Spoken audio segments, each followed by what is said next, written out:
بسم الله الرحمن الرحيم الحمد لله رب العالمين له النعمة وله الفضل وله الثناء الحسن وصلوات الله البر الرحيم والملائكة المقربين على سيدنا محمد أشرف المرسلين وحبيب رب العالمين وعلى جميع النبيين اللهم علمنا ما جهلنا وذكرنا ما نسينا وانفعنا بما علمتنا وزدنا علما وإنا نعوذ بك من حال أهل النار رب اشرح لي صدري ويسر لي أمري واحلل عقدة من لساني يفقه قولي آمين. أما بعد الله تبارك وتعالى dit dans le Coran honoré وتعاونوا على البر والتقوى ولا تعاونوا على الإثم والعدوان, c'est-à-dire entraidez-vous pour les œuvres de bien et l'obéissance à Allah et ne vous entraidez pas pour le péché et la désobéissance à Dieu.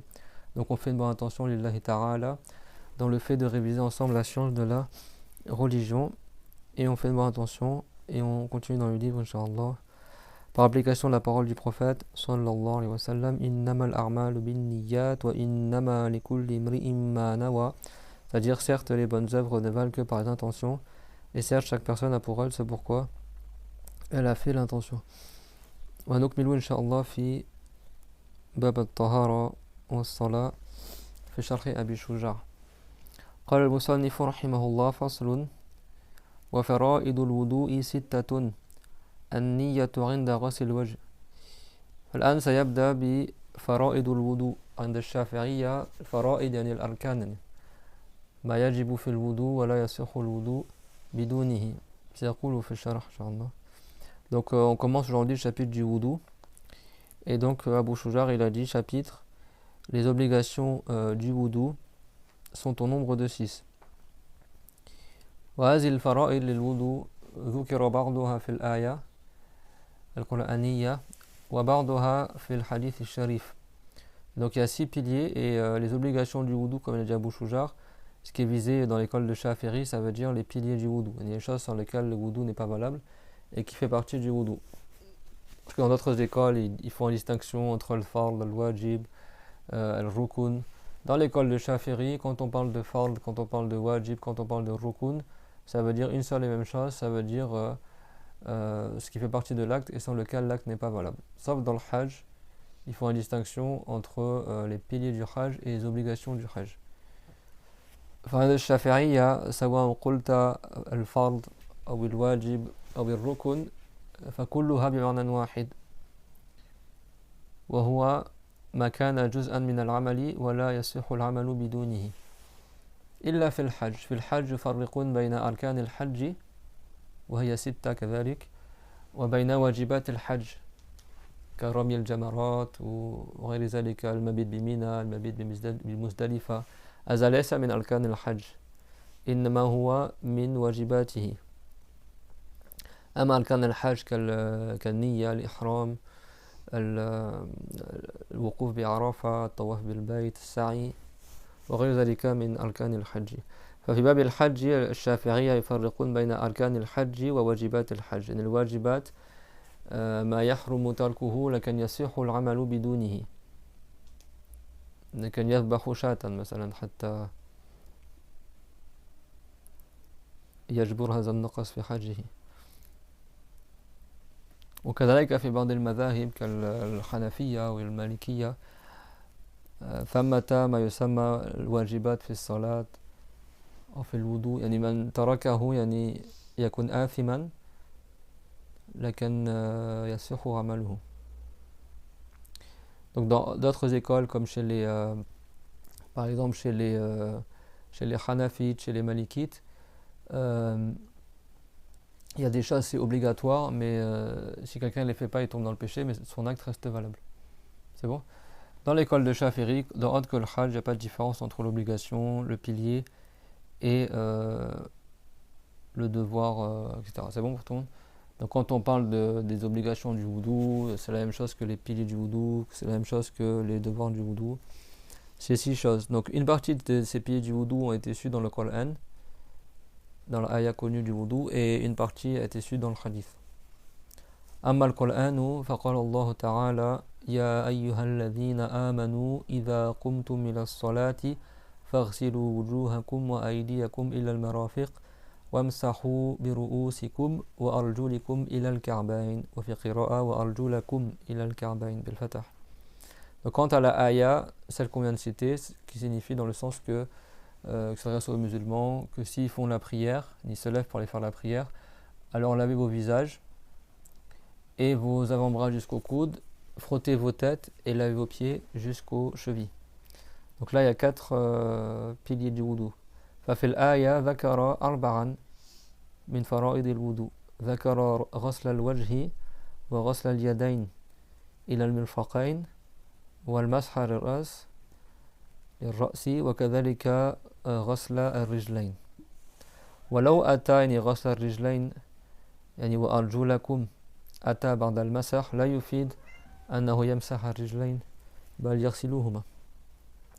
Et donc même si donc dans la ayah c'était quoi, le lavage du visage, les avant-bras jusqu'au coude, frotter la tête avec les mains mouillées par exemple, et laver les pieds jusqu'aux chevilles. Donc il y a 4 piliers dans la ayah du Coran.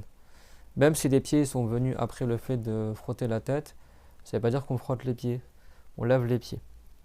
Bidayil al-qira'a wa arjulakum, parce qu'il y a une récitation, c'est arjulakum avec une fatra.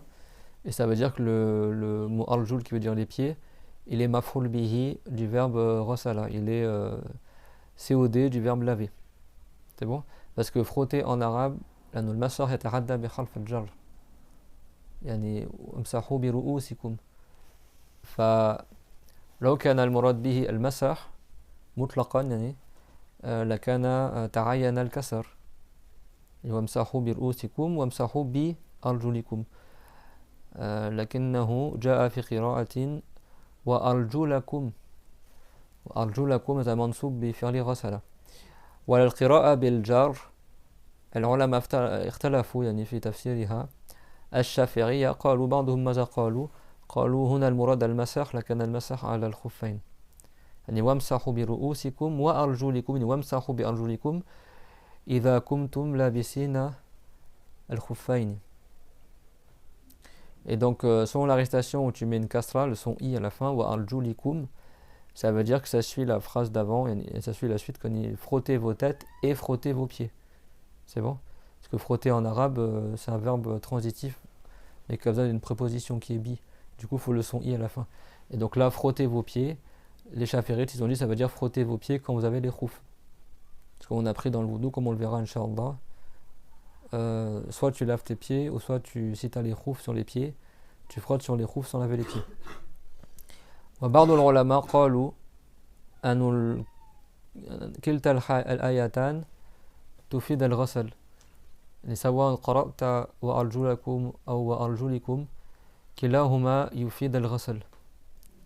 فلو سئل لماذا وضع الكسرين وأرجلكم فالعلماء قالوا هذا للمجاورة لأن الكلمة التي قبلها مجرورة بالكسرة والتي بعدها منصوبة يعني منصوبة أنه على المفعولية لفعل غسل لكن لأنه جاء الكسرة قبلها وضع لفظا الكسرة لأجل التناسب مع الكلمة التي قبلها. هذا يسمى للمجاورة وهذا أسلوب كذلك معروف عند العرب القدماء والرسول عليه السلام تكلم به. فأحيانا أن يكسر الكلمة قبل كسرة لكن ليس الحركة الأصلية من حيث النحو قد من باب اللفظ. Des fois les arabes du passé parce qu'en arabe les fins de mots ça désigne les fonctions grammaticales des mots. Donc des fois tu mets le son ou, des fois tu mets le son i, des fois tu mets le son a en fonction de si c'est sujet, complément, etc. Donc normalement si un mot il est précédé par une préposition, on met le son i à la fin. Et si un mot il est COD mais il n'y a pas de préposition, il est directement, le verbe est transitif et directement il agit sur le COD sans qu'il y ait une préposition entre les deux, et ben on met le son A. Ça c'est vraiment très très simplifié, c'est plus complexe que ça, hein. Mais là j'essaie de vous simplifier au maximum pour qu'on comprenne en français.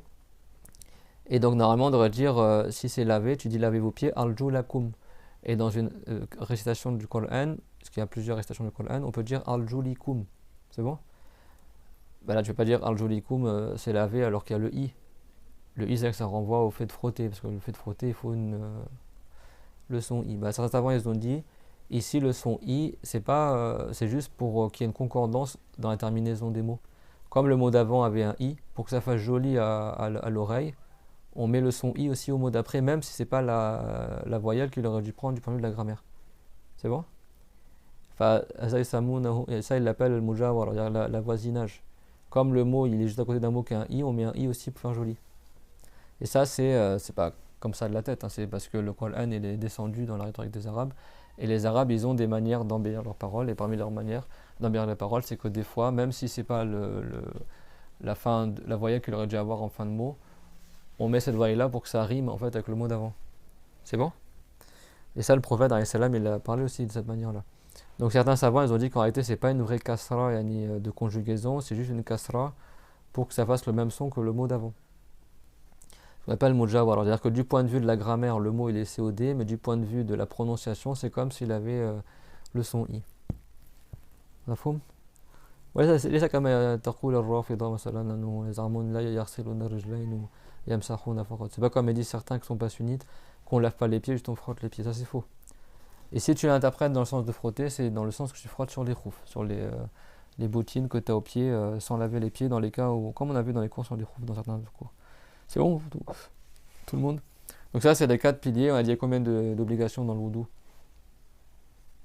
6, donc il en manque combien? 2. فيبقى النية التي تستمر معنا إن شاء الله الآن وكذلك الترتيب. وأما النية فأخذت من حديث رسول الله صلى الله عليه وسلم المتفق عليه الذي ذكرناه في أول الدرس: إنما الأعمال بالنيات وإنما لكل امرئ ما نوى. ولو كان واردا في الهجرة إلا أن لفظه عام فينطبق ويندرج تحت كل حسنة تحتاج إلى النية كالوضوء والصلاة والغسل والصيام وغير ذلك. فهذا أخذ من الحديث النية. وأما الترتيب فأخذ بالحديث الذي رواه النسائي وهو أن رسول الله صلى الله عليه وسلم حينما سئل في السعي في النسك يعني في الحج بأيهما نبدأ يعني بالصفا أو بالمروة، فقال عليه الصلاة والسلام: ابدأوا بما بدأ الله به، ابدأوا بما بدأ الله به. وفي القرآن الله تعالى قال: إن الصفا والمروة من شعائر الله، فذكر أولا الصفا ثم ذكر المروة. فبين رسول الله صلى الله عليه وسلم بهذا الحديث أنه نبدأ بما ذكره الله تعالى أولا. ولأن اللفظ عام يعني هو ما قيد بالسعي هنا، قال ابدأوا بما بدأ الله به، فنستفيد من هذا اللفظ العام أنه ينطبق كذلك على غير السعي. فالشافعية هم قالوا إذا ذكر الله تعالى هذا الترتيب المعين في آية الوضوء فهذا يكون لنكتة، يكون لحكمة، يكون لأمر، وهو أنه لابد له من الترتيب. وكذلك لماذا استنبطوا هذا؟ لأن جاء كما ذكرنا الغسل، غسل الوجه، غسل اليدين، ثم المسح، ثم الغسل. وليس من عادة العرب القدامى الفصحاء أن يفرقوا بين أجناس الأشياء بغير سبب. يعني لو كان الترتيب ليس له أهمية في الوضوء، بالأصل عند العرب يجمعون الأشياء مع بعض إذا كانت تحت نفس الحكم، فلكانوا جمعوا كل ما يغسل مع بعض وذكروا جانبا ما يمسح. والله تعالى ذكر الوجه واليدين مما يغسل، ثم ذكر في الوسط المسح، ثم عاد إلى الغسل. وهذا ليس من عادة العرب إلا إذا كانوا أرادوا الترتيب. مفهوم الكلام؟ يعني هذا بغض النظر أن بعض العلماء كالمالكية والحنفية بعضهم قال بعدم وجوب الترتيب، لكن هذا كلامنا على حسب ما يفهمون الشافعية. فبعضهم ماذا قالوا؟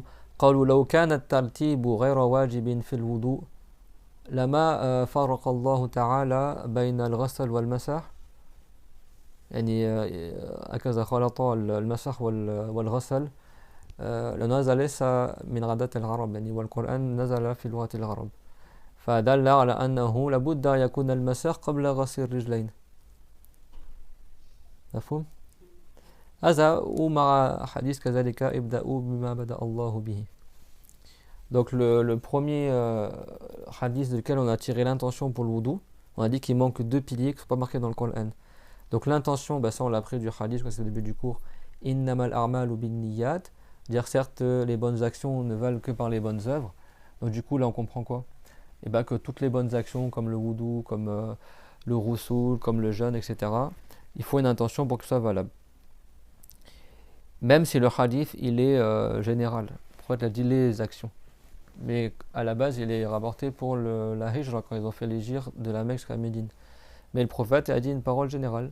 Donc c'est pas juste pour la hijra, c'est de manière générale. Si quelqu'un fait une bonne action comme l'hijra, s'il veut avoir des récompenses, il met la bonne intention.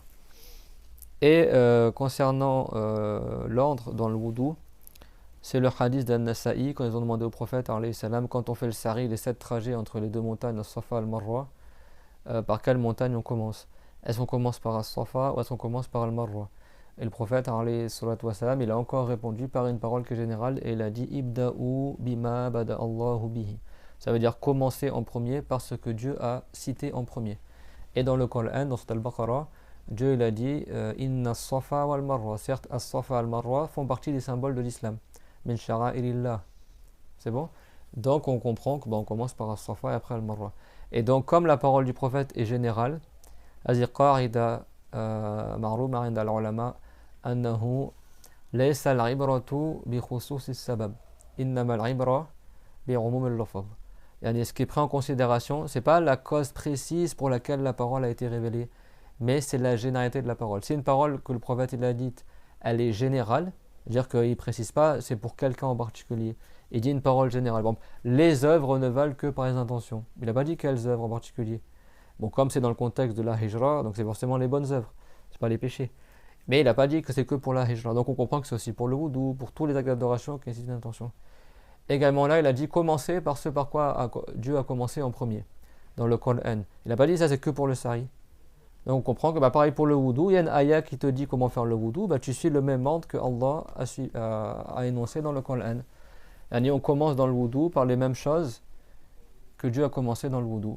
Ya ayyuhalladhina amanu idha qumtum ila as-salati faghsilu wujuhakum, l'œil au visage, wa aydiyakum ila al-marafiq, et vos avant-bras jusqu'au coude, wamsahu bi ru'usikum, et frottez vos têtes, wa arjulikum, et dans une récitation wa arjulakum ila al-ka'bayn, et vos pieds jusqu'aux chevilles.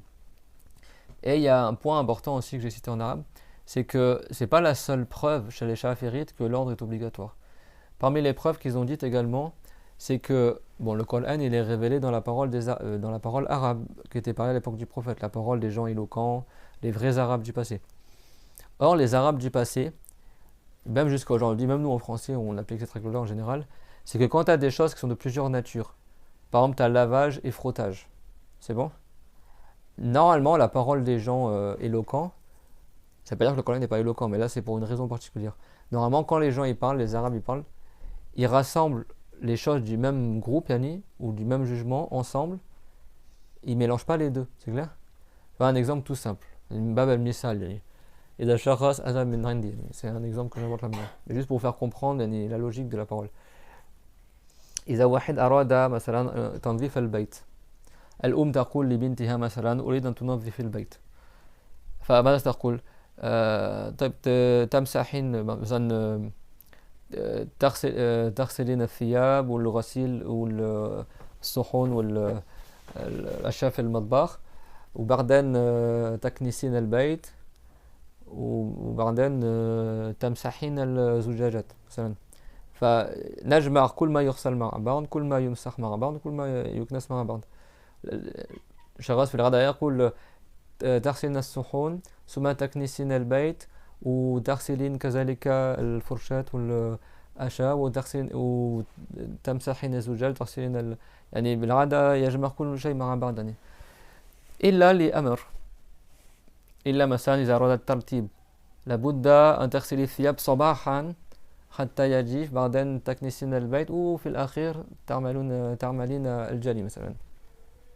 فهنا فرق بين الأمور لأجل أمر وهو الترتيب مثلا، لأنه نحتاج إلى النهار حتى يجيف الثياب ومثل هذا.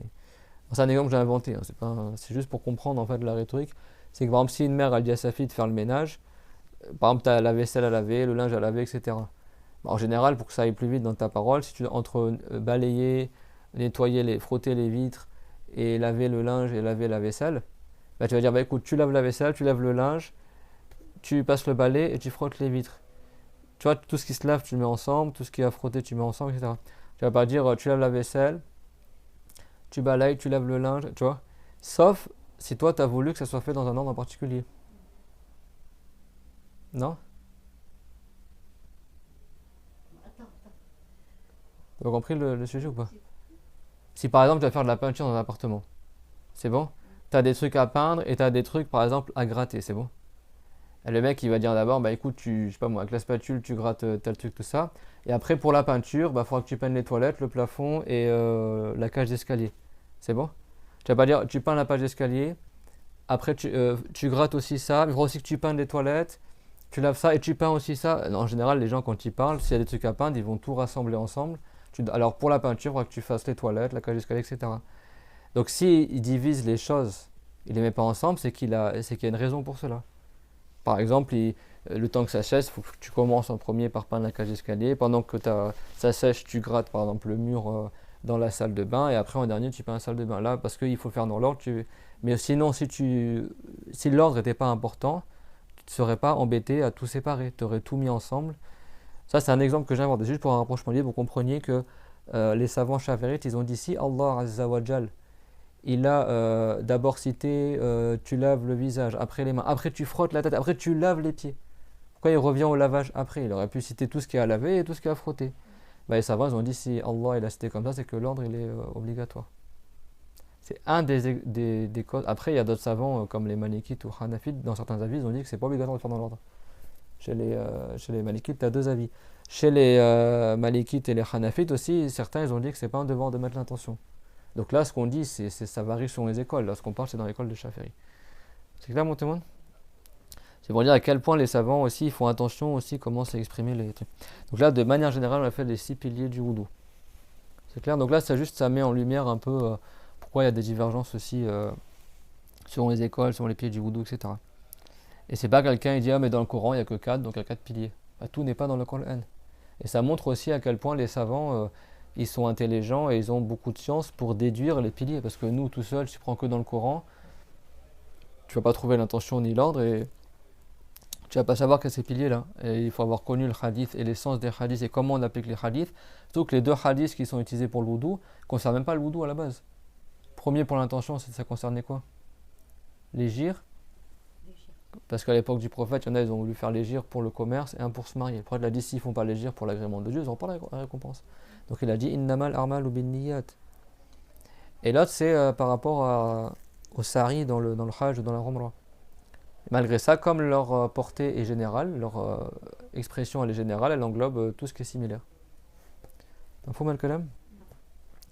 هذه تسمى فرائض الوضوء وتسمى أركان الوضوء وواجبات الوضوء. فقلنا هي 6. هذا باب مقدمة ليس في الكتاب كل ما ذكرناه لكن هو باب الفائدة. فالنية عند غسل الوجه.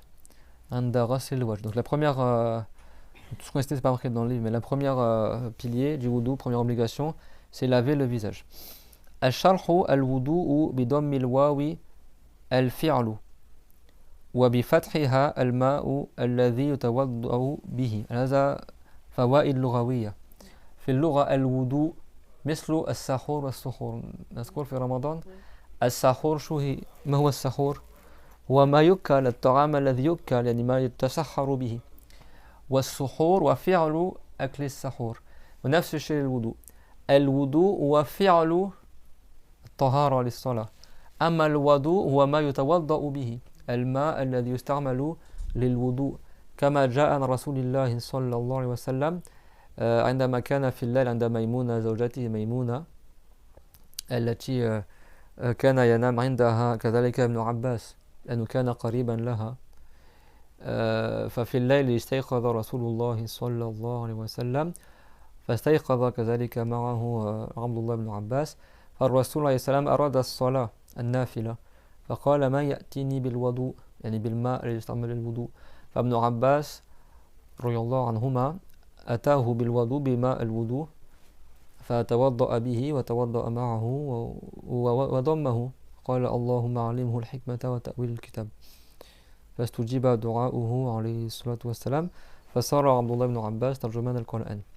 Donc l'histoire connue qui est rapportée par Al-Bukhari et d'autres que Ibn Abbas il dormait chez le prophète, chez sa tante Maïmouna qui était la femme du prophète aussi, et quand le prophète dormait chez elle, lui il en profitait Ibn Abbas pour dormir chez sa tante, comme ça il observe le prophète qu'est-ce qu'il fait. Donc le prophète s'est réveillé la nuit alayhi salatu wassalam faire le wudu et il voulait faire des prières sunnah. Donc il a demandé qui c'est qui me ramène le wudu, l'eau du wudu, et Ibn Abbas il a ramené l'eau et le prophète il était content et il a fait des invocations pour Ibn Abbas pour qu'il soit un savant dans l'explication du Coran, et il a été exaucé. Ibn Abbas est devenu Tarjuman al-Coran, celui qui connaît bien l'explication du Coran. Donc ça c'est pour expliquer que le mot wudu en arabe c'est comme le détail qu'on a vu pendant le Ramadan entre as-sahur et as-suhur. Suhur c'est le fait de manger avant l'aube, la nuit, dans le temps de as-sahar, et le sahur c'est ce qu'on mange, c'est ce avec quoi on fait le suhur avant l'aube. Le wudu c'est pareil, le wudu c'est le fait de faire la purification pour la prière, et le wadu avec un A c'est l'eau avec laquelle on fait le wudu. Donc le prophète a dit que c'est qui me ramène le wadu, et l'eau pour le wudu. Ça c'est une utilité dans la langue, il commence par ça le savant quand il explique le wudu.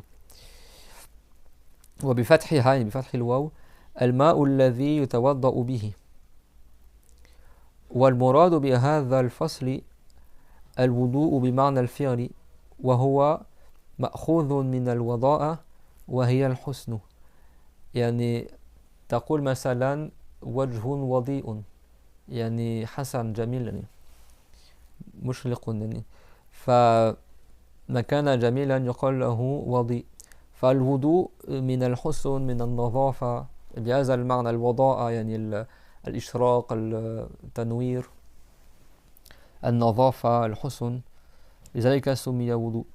Et donc ce qui est visé ici dans ce chapitre par le wudu, c'est l'acte de faire le wudu. Donc on va expliquer comment on fait les petites ablutions, qu'on appelle le wudu en arabe.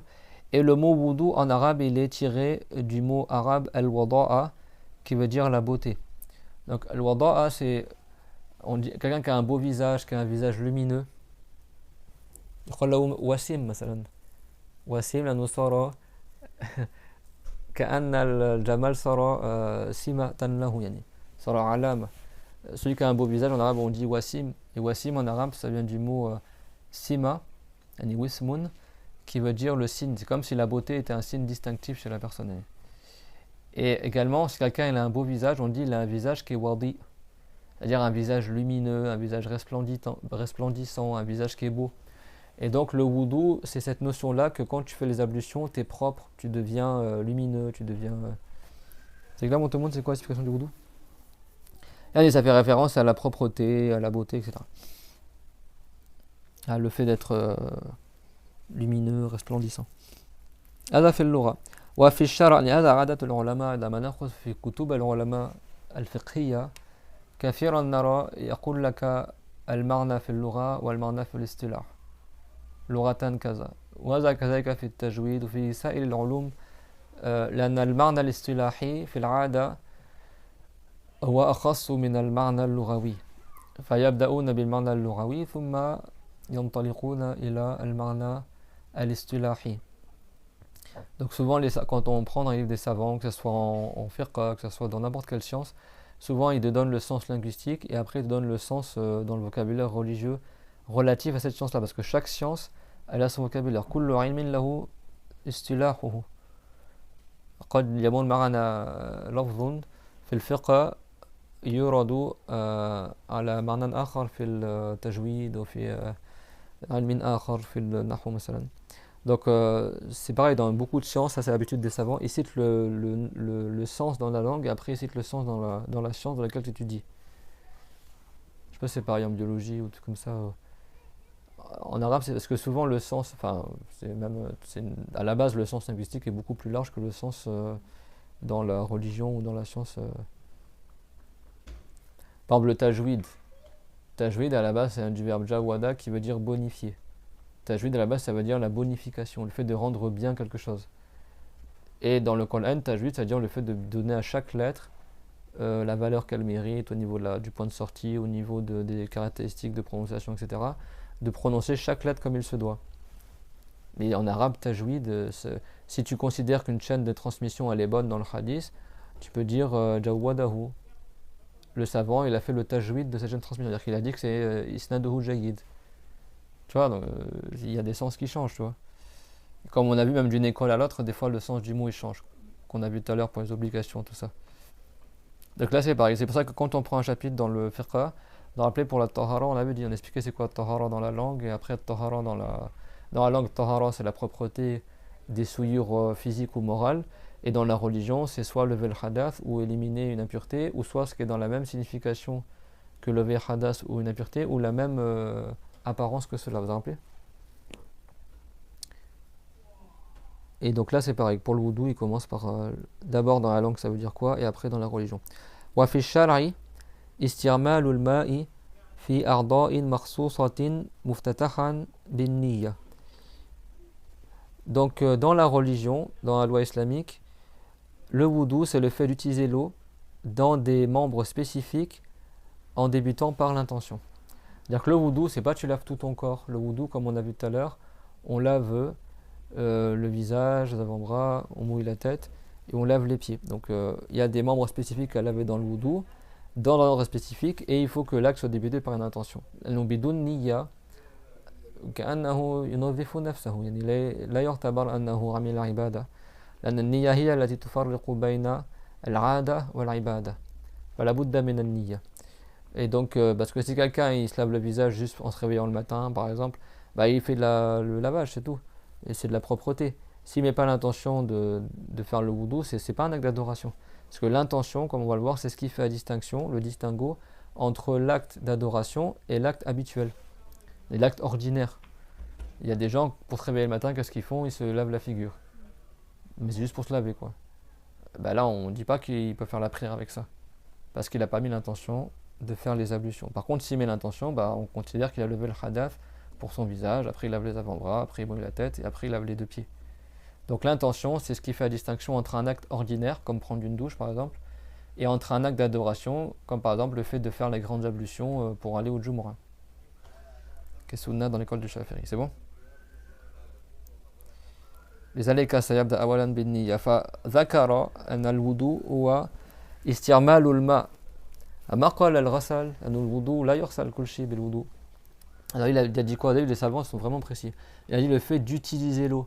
Parce que dans le wudu, en réalité, on ne fait pas que laver, on fait aussi mouiller. Frotter, d'accord? Quand on frotte la tête, c'est pas un lavage. Donc là, lui, pour englober le massar et le ghasal, حتى يشمل المسح والغسل قال استعمال الماء. Pour englober le fait de frotter et le fait de laver, il a dit le fait d'utiliser l'eau dans des membres spécifiques. في أعضاء مخصوصة. ما هي الأعضاء المخصوصة في الوضوء؟ تختص بالوضوء. الوجه واليدين والرأس، يعني الرأس من بعد هنا يعني فوق الجمجمة، والرجلين على الكعبين مفتتحا بالنية. Et ça, c'est nécessairement débuté par une intention. Et l'intention, on la définira plus tard, c'est quoi qui est visé par l'intention. Parce que selon les écoles, ça change. Dans l'école de Shafi'i, il faut que l'intention soit en même temps que l'acte, sinon c'est pas une intention. يعني النية حتى تعتبر لها شروط، لكن من شروطها أن تكون مقترنة بأول الفعل بالعمل يعني. وهو يبلش بالوضوء بينوي بقلبه يعني النية المعتبرة، ليس ينوي ثم يبدأ بالوضوء، وعندما يغسل وجهه ليس مستحضرا للنية، هذا لا يكفي. إذا كان قصد الفعل قبل الشروع فيه هذا لا يسمى نية عند الشافعية، يسمى عزما. النية لا يقال له نية إلا إذا كانت مقترنة بالفعل، يعني هو يبدأ بالفعل ينوي في قلبه، إلا في الصيام.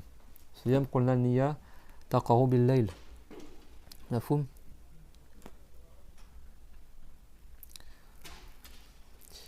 Mais هذا نرجع إليه إن شاء الله فيما بعد. Donc l'intention, on en reparlera tout à l'heure, mais c'est pas comme par exemple chez les malikites, tu peux mettre l'intention juste avant le wudu.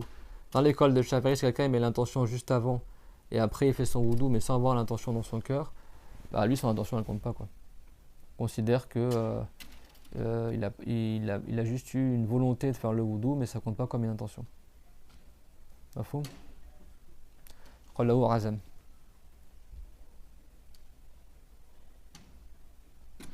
Ça va Doyerin là? Chimarana? Ce que j'explique ça va revenir après.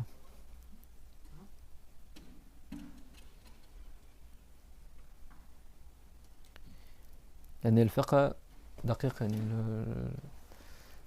mais c'est bien non c'est طيب قال وكان فرضه مع فرض الصلاة شو المعنى يعني كان فرضه مع فرض الصلاة حتى أنا لما قرأت وحضرت في الدرس في البيت يعني فكرت فيها قليلا لأنه أنا أخذت في كتب أخرى فساعدني كان فرضه مع فرض الصلاة معنى فرض الوضوء عندما فرضت الصلاة أنتم ماذا فكرتم؟ إنما العلم بالتعلم ماذا خطر في بالكم؟ أنا فكرت إنه عم نحكي بعدنا عن نية وفكر شو يعني. لا معناه الوضوء فرض عندما فرضت الصلاة. Donc le wudu il a été rendu obligatoire quand la prière a été rendue obligatoire. C'est clair? Ça veut dire quoi? Ça veut dire que la prière a été rendue obligatoire quand? 5 ans avant l'hégire. D'accord? 5 ans avant l'hégire. Et Khadija elle est décédée 1 an avant l'obligation de la prière. 6 ans avant l'hégire. Après, les savants ont divergé. Mais de ce que je me rappelle, c'est que ça a été rendu obligatoire. Ou alors c'est le contraire, je sais plus. En tout cas, c'était avant l'hégire.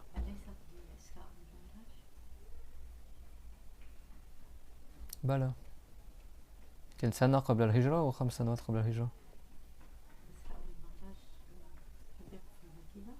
بلى لا كان بمكة من المسجد الحرام إلى المسجد الأقصى الذي باركنا حوله لنريه من آياتنا. L'Isra al-Miraj, il était encore à la Mecque, le prophète, alayhi salam. Donc ça a été rendu obligatoire durant la nuit de l'Isra al-Miraj, le 27 de Rajab. Et si je me rappelle bien, c'était 5 ans avant l'hégire. La Khadija هي كانت تصلي مع الرسول لكن كان قبل فرض الصلوات الخمس كانوا يصلون صلاة بالليل وابن عساكر قال أنهما يعني مع علي كانوا يصلون كذلك صلاة يعني عند الظهر. Khadija elle est décédée avant l'obligation des 5 prières. Mais elle priait déjà avec le prophète, mais une prière autre que les 5 prières. Il y avait la prière de la nuit, sur al-Ratama, qui était la nuit. Et il y avait une prière aussi, ce qui est important dans le hadith par Ibn Asakir, c'est qu'elle priait une prière au moment du Dhuhr, avec le prophète Mohammed et l'imam Ali, quand il était petit. Mais les 5 prières, après, elles ont remplacé l'obligation de Salat al-Ratama. Donc quand la prière a été rendue obligatoire, le wudu a été rendu obligatoire. Mais après, quand on parle de l'obligation de la prière elle a été obligatoire avant les 5 prières. C'est bon? أنه ما بيحكي عن فرض الصلاة لكن ما بيحكي عن فرض الصلوات الخمس لأن الرسول عليه السلام عندما كان يصلي صلاة العتمة كان يتوضأ وهذا كان قبل الصلوات الخمس فالله تعالى أرسل جبريل عليه السلام فضرب برجله في أسفل الوادي فخرج الماء فتوضأ أمام رسول الله صلى الله عليه وسلم فتوضأ رسول الله صلى الله عليه وسلم ثم الرسول عليه السلام صلى بجبريل أمه وصلى به إماما. هذا كان قبل الصلوات الخمس، هذا في حياة خديجة رضي الله عنها.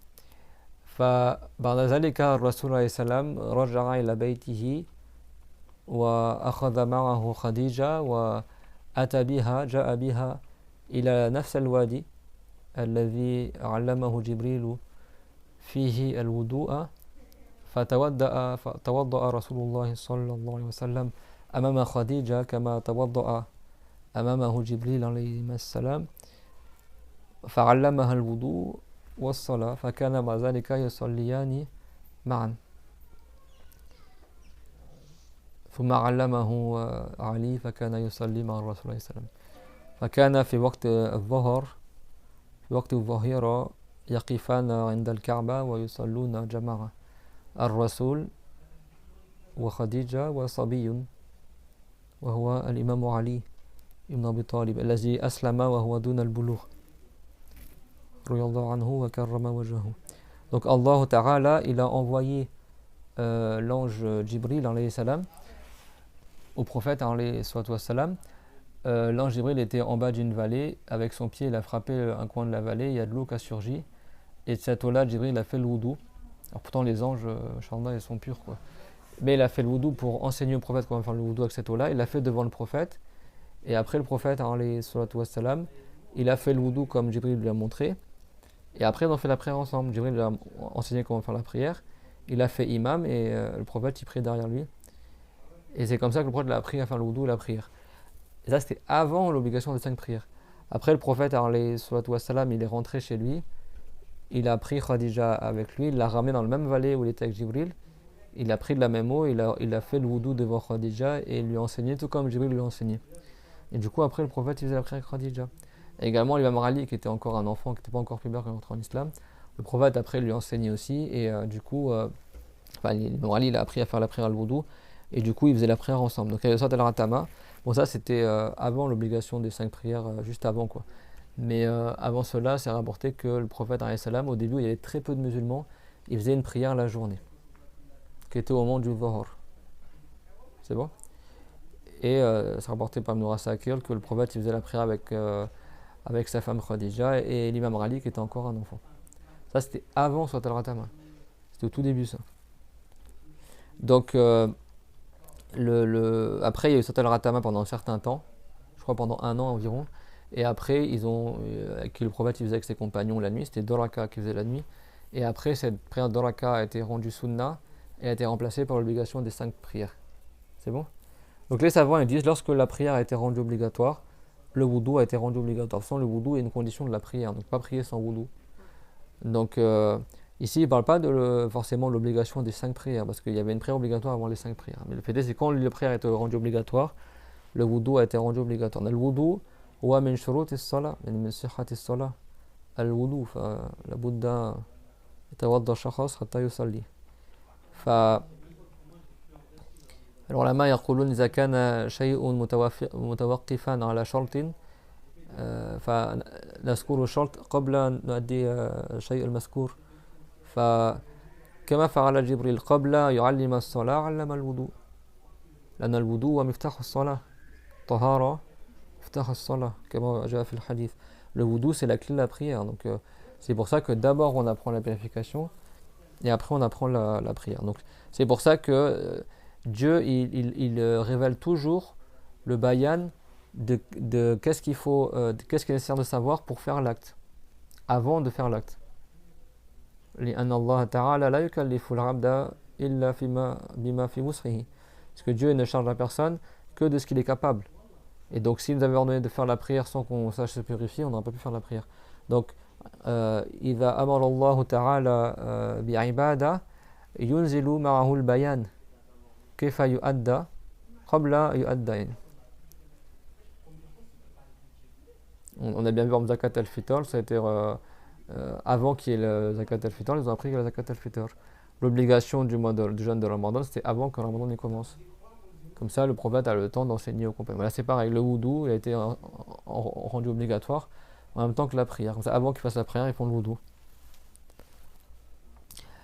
وهذا الوضوء قال رحمه الله وليس من خصائص هذه الأمة. الوضوء لا يختص بأمة محمد عليه الصلاة والسلام بل كان في الأمم التي قبلها يتوضؤون كذلك حتى في أيام إبراهيم عليه السلام في أيام عيسى في أيام موسى يعني كانوا يتوضؤون للصلاة وكانوا يصلون مثلنا بسجود وركوع لكن بلغات مختلفة. الأنبياء العرب كانوا يتكلمون عربية أما موسى كان بالعبرية عيسى كان بسريانية. Donc le wudu c'est pas spécifique à la communauté du prophète Mohammed alayhi salam. Mais les autres communautés avant des musulmans ils faisaient le wudu, les petites ablutions. Même à l'époque de Jésus, de Moïse, d'Abraham. Sauf que eux ils faisaient la prière comme nous, en se prosternant, en s'inclinant, mais dans une langue différente. Sauf les prophètes qui étaient arabes, eux ils avaient très probablement des paroles en arabe, mais Aïssa c'était en araméen, le prophète Moussa, Moïse c'était en hébreu, mais ils priaient comme nous. وَكَانُوا يُصَلُّونَ صَلَاةً أو صَلَاتَيْنِ من الصلوات الخمس من لدن آدم عليه السلام إلى موسى كانوا يصلون صلاة واحدة هي إحدى الصلوات الخمس الله أعلم بماهيتها. بعد ذلك في شريعة موسى يصلون صلاتين إلى أن جاء سيدنا عيسى عليه السلام كذلك يصلي صلاتين. بعض المفسرين ذكروا أنهما كانتا الصبح والعصر حتى جاء رسول الله محمد صلى الله عليه وسلم فصار في الأول صلاة واحدة العتمة وبعد ذلك نسخت صارت نافلة وأبدلت بالصلوات الخمس. فنحن الله تعالى أكرمنا بأن نصلي الصلوات الخمس فننال من الأجر أكثر مما كانوا ينالون في الأمم السابقة من الصلوات لأنه كانوا يصلون فقط إحدى الخمس أو ثنتين من الخمس. Donc et donc le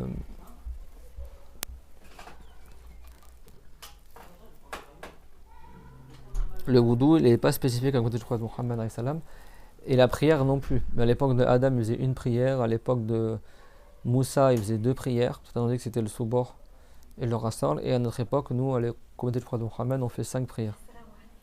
C'est bon? Donc les prières qu'ils faisaient les prophètes antérieurs c'était une ou deux prières de parmi les 5 qu'on connaît. Alors Adam alayhi salam, Allahu a'lam, c'est quelle prière qu'il faisait. Et pour Moussa jusqu'à l'époque de Isa, certains ils ont dit que c'était le soubor et le rassar.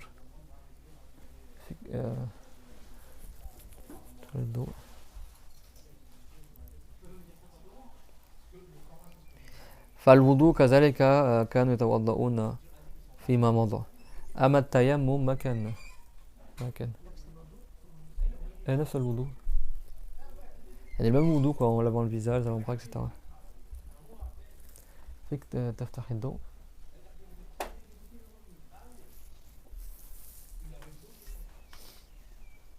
Donc c'est le même wudu, mais après il y avait le tayammum en revanche, ça c'est spécifique à notre communauté à nous. Le tayammum il n'y avait pas dans le passé.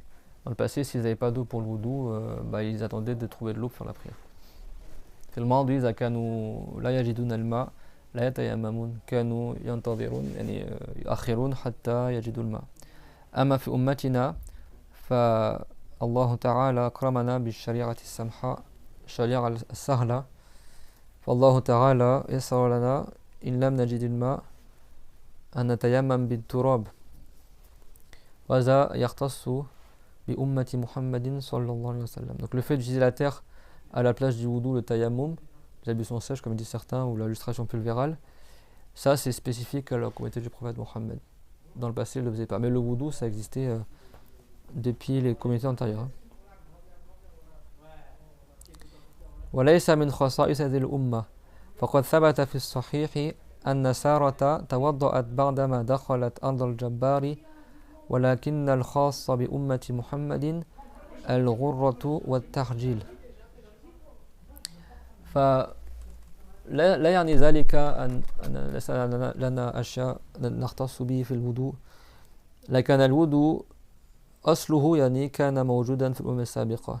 القصة المشهورة عندما سيدنا إبراهيم عليه السلام سافر من العراق إلى فلسطين مر بأرض ملك جبار كافر كان يتعرض للنساء المتزوجات للفاحشة، وكان في ذلك الزمن لا يوجد مسلمون على وجه الأرض سوى إبراهيم وزوجته سارة وكانت سارة أجمل نساء البشر في ذلك الزمن كان من أجمل النساء شديدة الجمال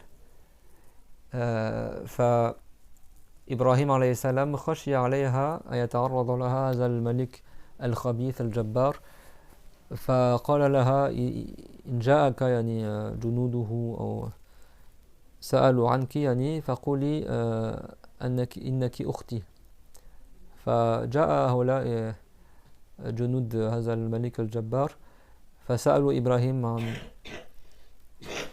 في حقها فقال كما جاء في القرآن أكيد ليس على وجه الكذب إنما على وجه التورية يعني أنه هي أخته في الإسلام قال إنها أختي ومع ذلك أخذوها لشدة جمالها فهي حتى لا يضره ذاك الخبيث توضأت وصلت لله تعالى ودعت الله عز وجل فحفظها فأمر وضوئها وارد في الصحيح فلذلك العلماء يقولون أن الوضوء كان موجودا قبل هذه الأمة ليس مما تختص به هذه الأمة المحمدية. Donc l'histoire connue de Sarah, la femme d'Ibrahim, quand Ibrahim il a voulu voyager pour aller en Palestine sur l'ordre de Allah Azza wa Jal, il a quitté l'Irak et en passant dans le voyage il est passé dans le domaine d'un roi qui était mauvais, un pervers, et lui il faisait la fornication avec les femmes mariées. Et comme Sarah était mariée avec Ibrahim, Ibrahim il a craint que ce roi-là il fasse du mal à sa femme. Donc il a dit à son épouse, si jamais il y a les gardes de ce roi ou ce roi il te demande, et toi tu dis t'es ma sœur en islam. Et donc c'est une parole qui n'est pas un mensonge. Et quand ils ont questionné Ibrahim, il a dit bah, c'est ma sœur, en voulant croire que c'était sa sœur, que c'était pas son épouse quoi. Mais lui il visait la sœur en islam.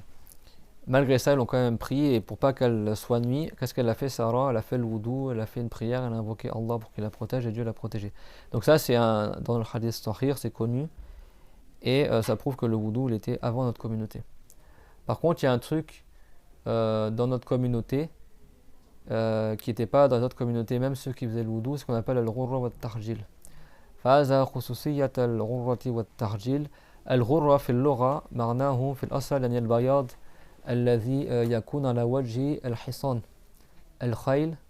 بعض الخيول لها ميزة أنه لهن بياض في الوجه وكذلك بياض في أسفل القوائم أسفل السيقان. هذا البياض في الوجه في الحصان يقال له الغرة. الحصان الأغر هو الذي له تلك العلامة. هذا حتى بأوروبا معروف يعني يكون مثلا حصان يعني لونه بني وعنده بياض فقط هنا على الوجه وبياض فوق القدم. فهذا البياض الذي في الوجه إذا كان يتصف به الحصان يقال له أغر له غرة.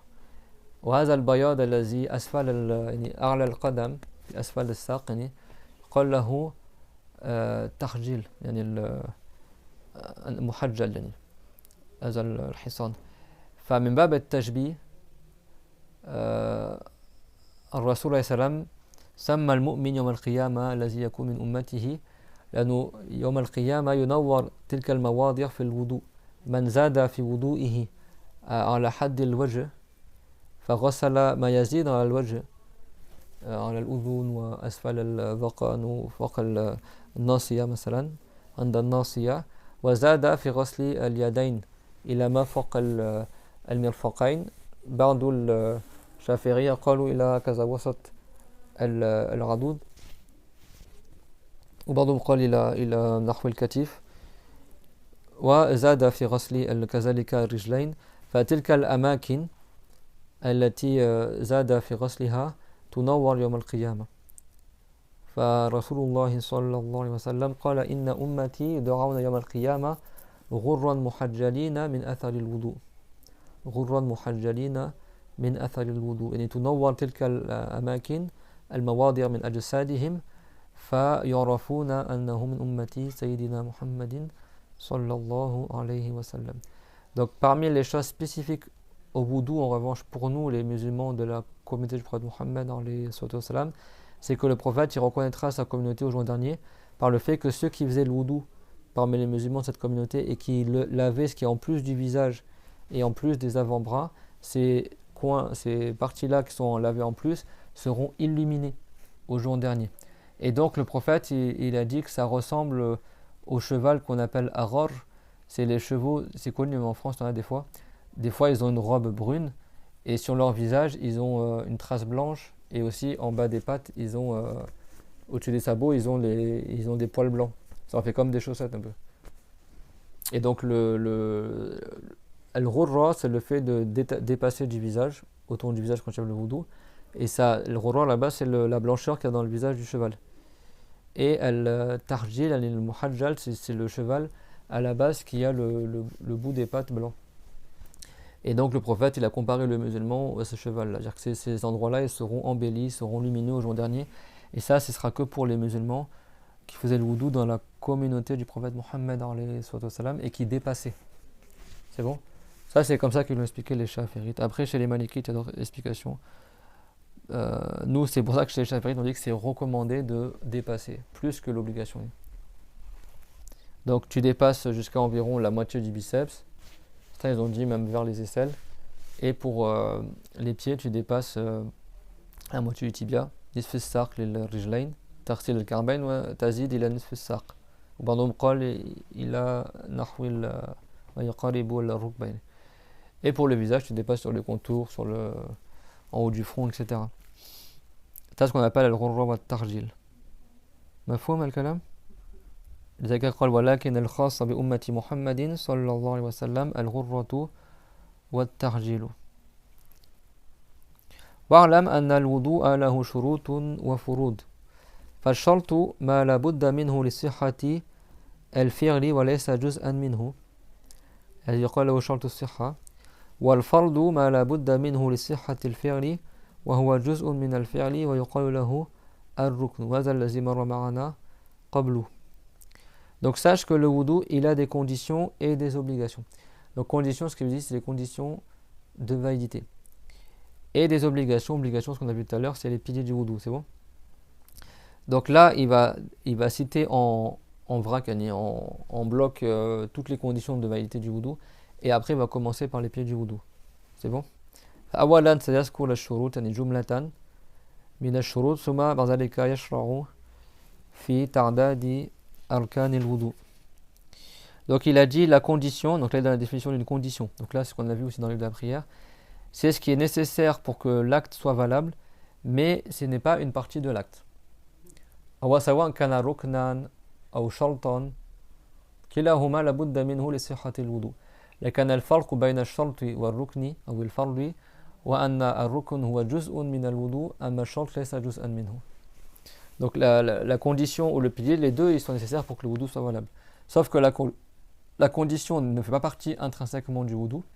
C'est quelque chose qui précède le wudu ou qui doit être nécessaire pour que le wudu soit valable, mais ça fait pas partie de l'acte du wudu. Alors que le pilier est une partie du wudu. Wal fardu est l'obligation du wudu, ce qu'on a vu dans l'école de Shafiri, obligation, pilier, c'est la même chose ici. Wal fardu ma la budda minhu li sihhati al-fi'li, donc c'est aussi quelque chose qui est nécessaire pour que l'acte soit valable. Wa huwa juz'un min al-fi'li, hadha al-farq. Al-fariq baynahuma ma huwa al-fariq?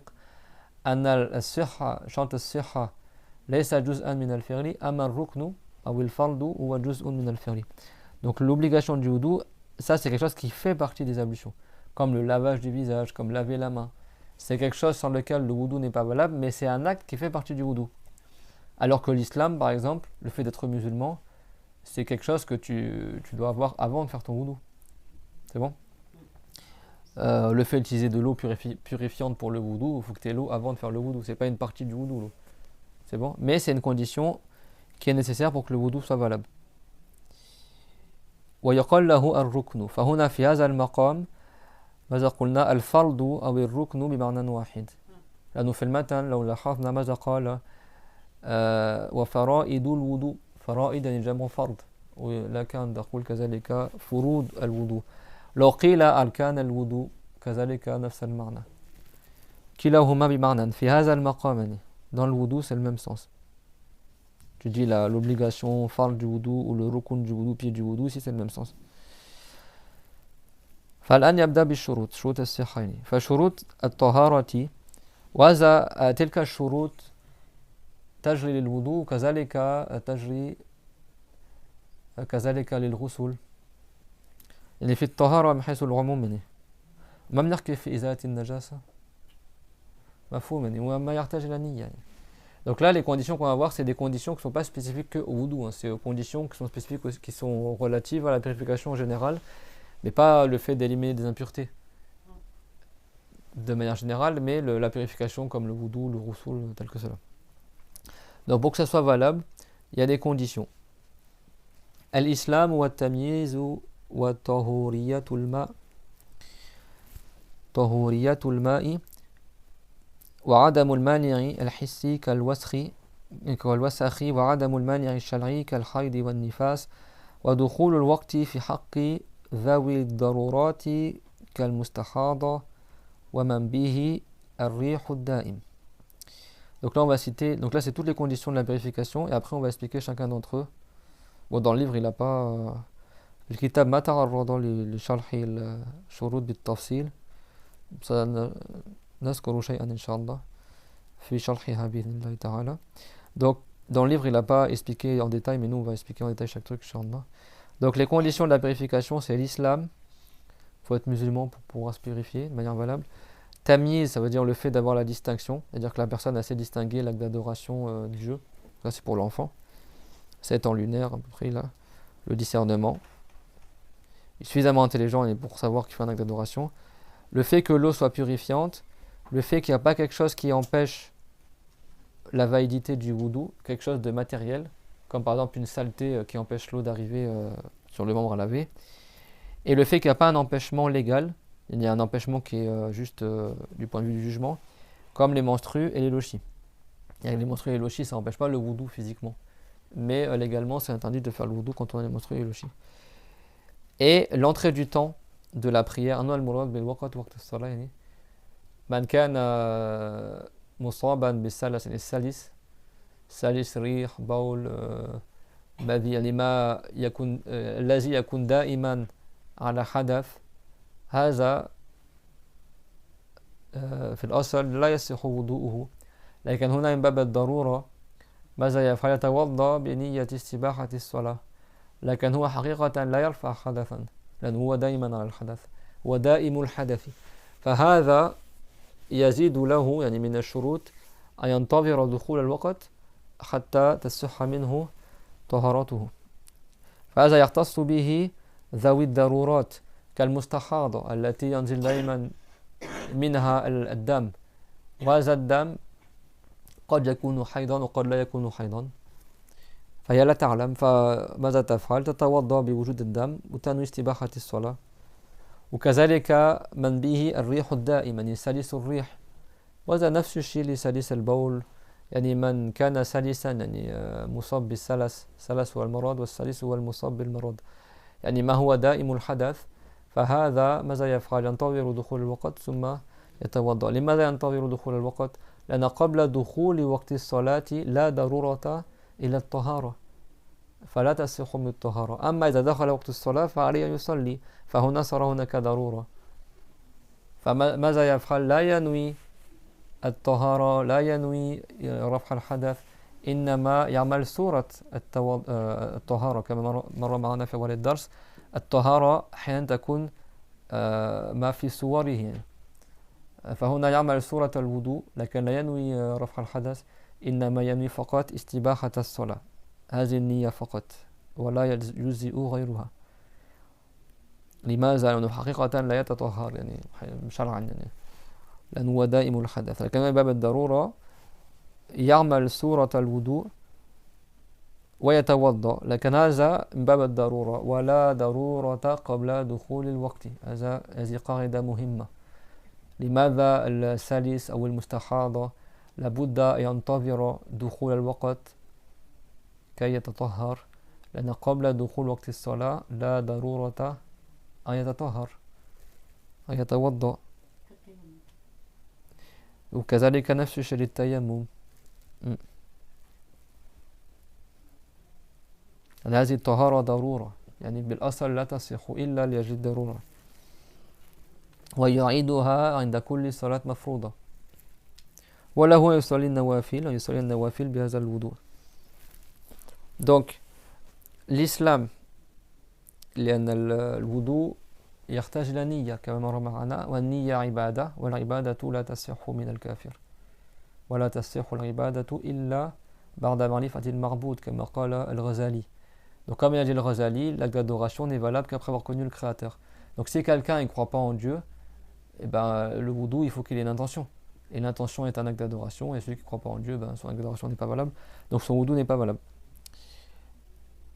التمييز لأنه غير مميز لا يميز بين العادة والعبادة فما فيه يعني لا يستطيع أن يتوضأ ويصلي parce que l'enfant هذا فرق الصبي مثلا أو المجنون مثلا.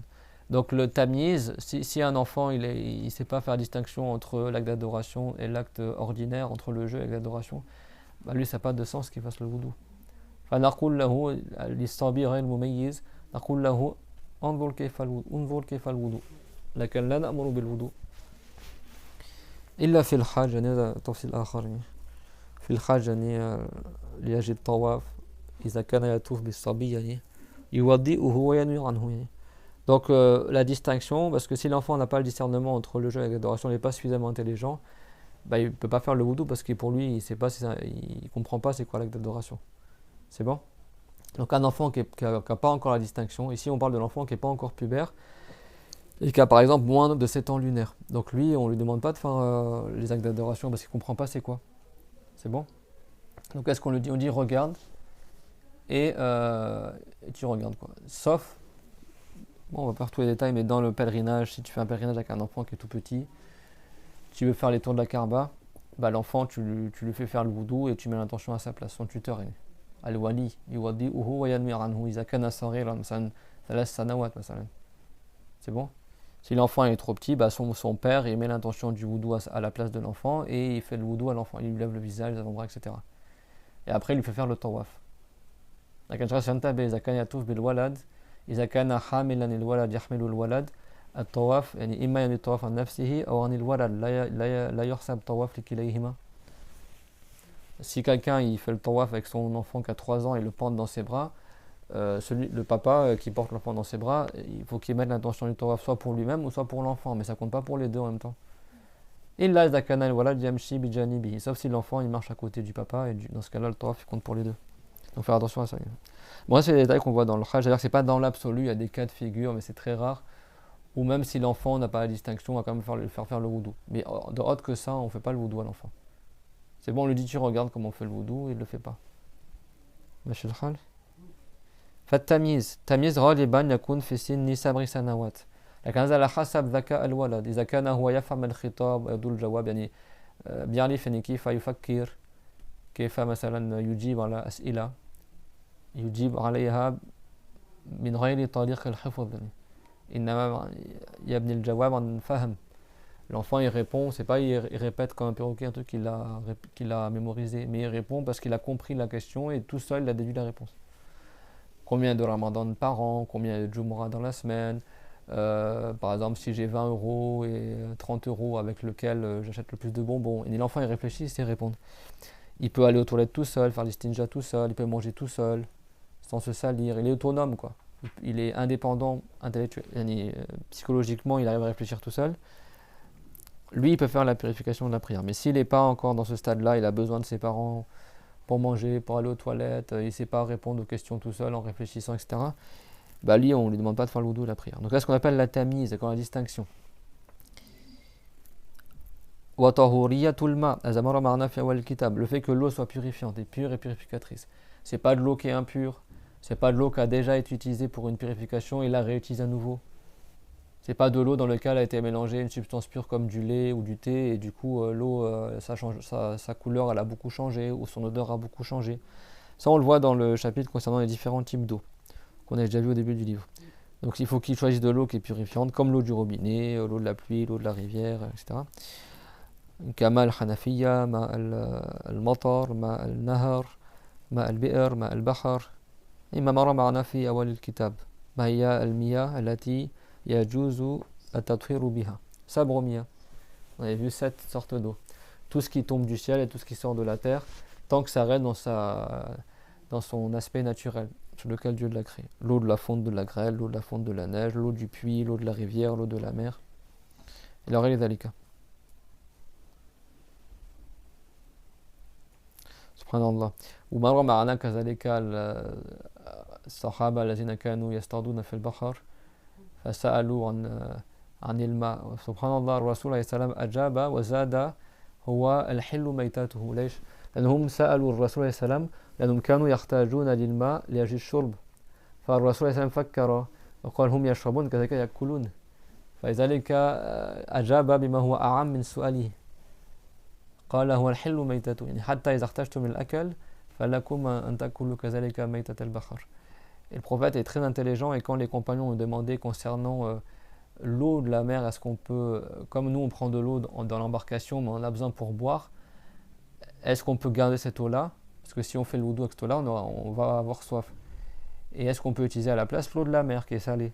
Et le prophète alayhi salam est très intelligent, et il a réfléchi et il a dit l'océan, les animaux marins, leurs cadavres est licite, et l'eau de la mer il est purifiant.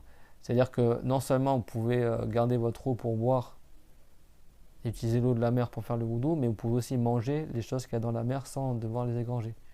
Donc le prophète alayhi salam il a donné une réponse plus large que la question que vous avez posée.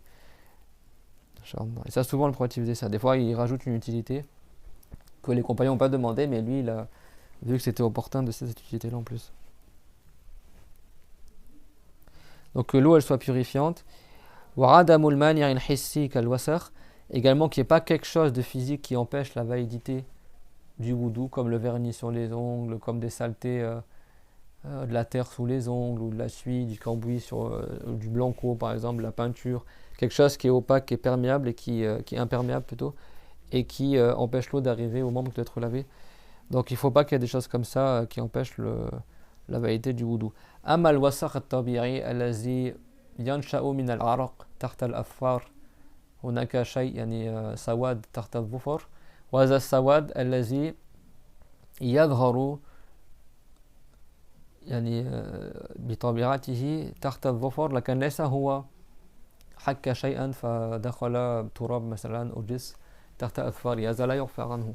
أما الوسخ الطبيعي الذي يتجمع تحت الظفر الذي يكون سببه العرق ونحو ذلك، هذا اليسير الذي يتحرك مع الماء مثلا وما كان يسيرا، فهذا لا يمنع صحة الوضوء على قولنا إذا كان ولو يعني منع شيء من الماء، لكن هذا شيء يسير، شيء يعني قليل. Quand il y a des saletés sous les ongles, ce qui est gris un peu noir là, sous l'ongle, mais qui est naturel, c'est pas quelqu'un il a gratté de la terre ou du plâtre. Si quelqu'un il gratte de la terre ou il a fait un gâteau, il a de la farine ou de la pâte ou du plâtre ou de la terre sous les ongles, ça c'est pas toléré dans le wudu, il faut qu'il enlève. De toute façon la sunna c'est de couper les ongles quand ils deviennent longs. Mais ce qui est naturel, ce qui se forme naturellement tout seul, à cause de la transpiration par exemple, t'as du gris sous les ongles. Ça les savants ils disent c'est quelque chose qui est négligeable ça. Même si ça empêche l'eau de passer sur le moment, c'est quelque chose qui est négligeable, et certains savants ont dit que ton wudu reste valable. Mais d'autres savants ils ont dit non, ils ont dit il faut que tu enlèves aussi ça. C'est bon. Et ceux qui ont dit que ça reste valable ne parlent pas des saletés qui sont extérieures au corps. C'est bon. Donc tout ce qui est comme la graisse aussi. Amma الزيت والحبر يعني ما يستعمل في الأقلام، ما بنحكي الحبر الذي مثل الطلاء، يعني أحيانا يكون بعض الأنواع من الحبر يعمل طبقة عازلة في الجلد. بنحكي الحبر يعني مثلا القلم العادي، يعني هذا لا يمنع وصول الماء، كذلك الزيت لا يمنع. En revanche, l'huile d'olive ou ceux qui se massent la peau avec certaines huiles, l'huile ça n'empêche pas l'eau d'arriver à la peau. Également l'encre comme le stylo bic ou le stylo encre, ça n'empêche pas. Je ne parle pas de certaines encres, il y a certaines encres de Chine, ça fait comme de la peinture. C'est-à-dire vraiment ça fait une couche imperméable sur la peau, quoi, comme du vernis ou de la peinture. Ça en revanche c'est pas bon, d'accord. كذلك الحنة هذا لا يمنع وصول الماء. الحنة إذا كان يعني فقط الأثر يعني اللون الذي ينشأ من الحنة، بنحكي الحنة يعني الطبقة، عندما يزيل الطبقة يبقى اللون، هذا اللون لا يمنع وصول الماء إلى الجلد. Le henné aussi c'est pareil, on voit pas quand il a le henné, il y a la pâte du henné, Mais une fois que tu enlèves la pâte, après il reste la couleur sur la peau, sur les cheveux. Cette couleur-là n'empêche pas l'eau d'arriver.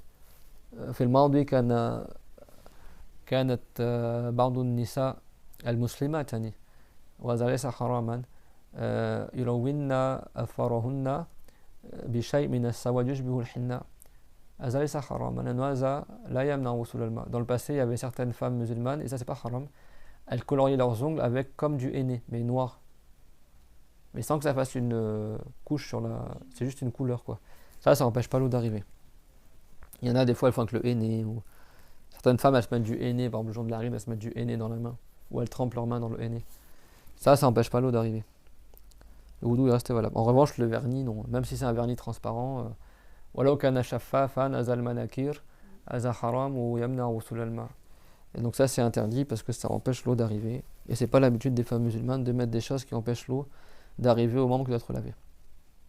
المناكير حرام لسببين لأنه هذا من عادات الفاجرات الكافرات وكذلك يمنع وصول الماء وليس من عادات المسلمات يضعن شيئا على أظفارهن يمنع وصول الماء. Et ça c'est pas l'habitude des femmes de bonne mœurs de mettre du vernis.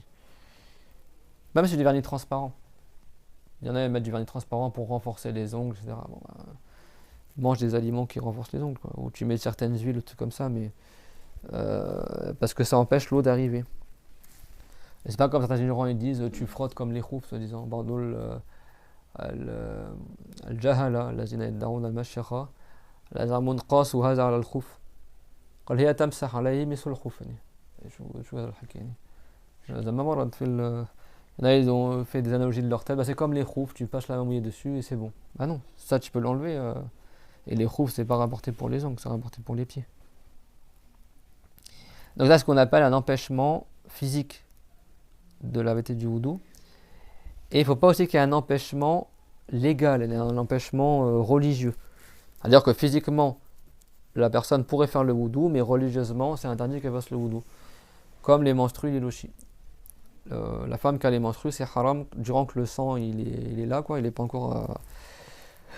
Le sang il continue à couler, ou le sang des lochis continue à couler, ses menstrues sont pas terminées. Pendant qu'elle a les menstrues, elle a pas le droit de faire la prière, pas le droit de jeûner, elle a pas le droit aussi de faire le roussoul ni les ablutions.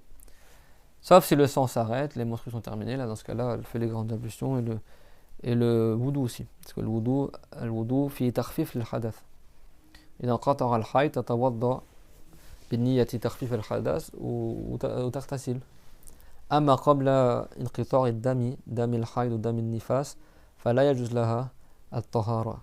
Alors النظافة لها لكن باب بنية الطهارة للصلاة أو لغير الصلاة لا تتوضأ ولا تغتسل إلا بعد انقطاع حيضها أو نفاسها. Donc elle peut se laver, mais si elle veut faire l'acte d'adoration du wudu, du roussoul, elle n'a pas le droit tant que le sang des lochis ou le sang des menstrues ne s'est pas arrêté. ودخول الوقت في حق ذوي الضرورات كالمستحاضة ومن به الريح الدائم. Et l'entrée du temps pour celui qui a une nécessité. Alors, il y a des nécessités dans le sens qu'il y a des gens, ils sont incontinents. Par exemple, toujours ils ont de l'urine qui goutte. Ou alors il y a toujours un gaz qui sort. Ou alors il y en a, ils ont incontinent du liquide préséminal, le mavi, parce qu'ils ont beaucoup de désirs, ils n'arrivent pas à se marier. Et donc il y a un liquide qui sort souvent, ça annule le wudu aussi. Ou il y a certaines femmes, elles ont tout le temps du sang qui goutte, et même en dehors du temps des menstrues. Et elle ne sait pas quand est-ce que c'est les menstrues, quand est-ce que c'est pas les menstrues. Donc elle continue à faire la prière, même si le sang il coule. Donc tous ces gens-là, ils doivent quand même faire la prière. Mais comme ils ont un état de hadas, un état d'empêchement de validité du wudu constant, qui est toujours continu, eux qu'est-ce qu'ils vont faire? Ils vont attendre que le temps de la prière rentre. Et après, pour ceux qui ont des impuretés qui sortent, comme celui qui a un continent d'urine ou celle qui a le sang de maladie qui coule tout le temps, qu'est-ce qu'ils font dès que le temps de la prière rentre? Une fois que le temps de la prière est rentré plutôt, s'ils veulent faire la prière, qu'est-ce qu'ils font? Ils vont aux toilettes, ils se purifient avec de l'eau, ils bouchent l'orifice avec quelque chose comme du coton, etc. pour limiter les fuites ou les gouttements, etc. Et après, ils vont faire l'image des petites ablutions, mais sans mettre l'intention de faire le wudu, sans mettre l'intention de lever le hadas. La seule intention qu'ils mettent, c'est de se rendre permise la prière. Et après, juste après, ils font la prière obligatoire, et pour chaque prière obligatoire, ils refont la même chose. Ils doivent toujours attendre que le temps de la prière rentre, et après, ils font l'image des ablutions dans l'intention de se rendre permise la prière. Et il fait à chaque fois ça pour chaque obligation, prière ou tawaf, etc. Sauf pour les prières sunna, il peut faire les prières sunna en plus de la prière obligatoire. Et donc eux, ça c'est une condition qui s'applique que pour eux, c'est qu'ils doivent à chaque fois attendre que le temps de la prière rentre, pour faire les ablutions. C'est bon? فمن كان سلس الريح ماذا يفعل؟ يسد بقطن مثلا المخرج دبر يعني بقطن ويتوضأ بنية استباحة الصلاة. المستحاضة ماذا تفعل؟ تسد المخرج فرجها بقطن وتلوف شيء يعني حتى يثبت القطن أكيد في غير الصيام حتى تخفف من خروج الدم وبعد ذلك يعني تغسل فرجها وتخشو بقطن بعد ذلك تتوضأ بنية استباحة الصلاة. C'est bon? La femme qui n'est pas en train de jeûner, elle bouche son orifice avec du coton, elle met une serviette, un tampon, etc. Et après, elle fait les... Bien sûr, elle a lavé son vagin, etc., du sang et tout ça. Elle le bouche avec du coton tel que cela, et après, elle fait le wudu. Et elle fait la prière juste après. Et elle fait ça pour chaque obligation. Donc ces gens-là, on les appelle ashab al-darurat, ou dhawi al-darurat. Yani ceux qui ont des darurat, des nécessités. Ces gens-là, il faudra qu'ils ils attendent l'entrée du temps pour faire la purification. C'est clair, mon témoin? فَانْهَيْنَا بِذَلِكَ شَرَائِطَ الطَّهَارَةِ. Donc on a fini par cela les obligations les conditions de validité de la purification. مفهوم الكلام؟ وبعد ذلك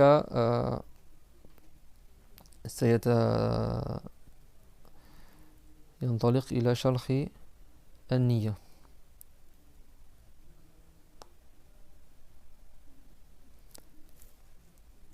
نقف هنا إن شاء الله اليوم. Donc on s'arrête là Inch'Allah pour bon, ce qui est ici dans l'intention, ce qu'on verra la prochaine fois, c'est beaucoup de choses qu'on a citées aujourd'hui, on le reverra dans le cours prochain. Dans le cours prochain, on commencera les piliers du wudu. C'est clair? Donc 6 piliers, le premier c'est l'intention, et donc ça on le verra Inch'Allah la semaine prochaine. Des questions, ce qu'on a vu, Soual ou... C'est bon? وآخر دعوانا الحمد لله رب العالمين وصلى الله على محمد وعلى جميع النبيين. ربنا آتنا في الدنيا حسنة وفي الآخرة حسنة وقنا عذاب النار. ربنا لا تزغ قلوبنا بعد إذ هديتنا وهب لنا من لدنك رحمة إنك أنت الوهاب. بارك الله فيكم وأحسن الله إليكم.